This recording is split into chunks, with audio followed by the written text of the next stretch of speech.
Hello friends, welcome to my new mini blog.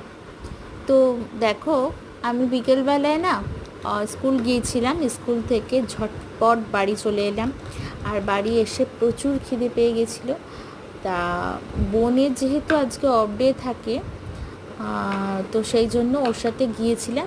বোনের যেহেতু আজকে অফ ডে, সেই জন্য ওকে নিয়ে সোজা চলে গিয়েছিলাম একটা রেস্টুরেন্টে।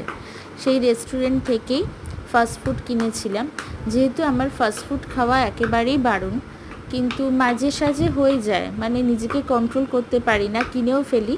আর কিনে না সবার সাথে খাওয়ার মজাটাই আলাদা। তো সবার সাথে আমি খেতে খুবই ভালোবাসি। তো সবাইকে নিয়ে খেতে দেখবে সত্যিকারের কথা ভালো লাগে। আর এই যে রেস্টুরেন্টটা দেখতে পাচ্ছ, নামটা বুঝতে পারলে কি পারলে না আমি বুঝতে পারলাম না। তো রেস্টুরেন্টের নাম হচ্ছে রিশান। রিশানের লোকেশন কোথায় সেটাও তোমাদেরকে আমি জানিয়ে দেবো, তোমরা যদি আমার কাছ থেকে জানতে চাও। তো সেই রেস্টুরেন্ট থেকে আমরা নিয়েছিলাম 1 plate chicken momo, 1 plate fish finger, আর নিয়েছিলাম চিকেন মোগলাই।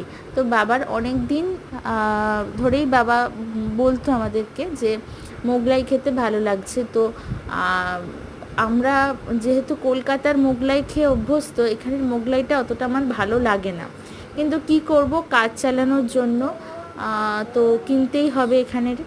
আর সেই জন্য এখান থেকে মোগলাইটা আজকে কিনে এনেছিলাম। কিনে এনে সবাই ভাগ করেই খেয়েছিলাম।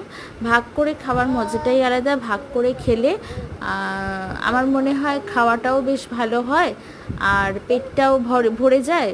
একা একা খেলে পেট ভরে কিন্তু মন ভরে না, এটাই হচ্ছে ব্যাপার। তো সব দিক থেকে আমার মনে হয় ভাগ করে খাওয়ার আনন্দটা আলাদা। তো এইভাবেই ভাগ করে খাওয়া হলো। আর আমার মা কোনোদিনও ফাস্টফুড খেতে পছন্দ করে না, মাকেও জোর করে আমরা একটু খাওয়ালাম। আর সব শেষে আমরা এনেছিলাম একটা কোল্ড ড্রিঙ্কস, থামস আপ। এটা খেলে মানে সবটা যতগুলো খেলাম সব হজম হয়ে যায়। তো সব কিছু হজম হয়ে গিয়েছিল। রাতে আবার মুড়ি খেয়ে আমরা ঘুমিয়েছিলাম।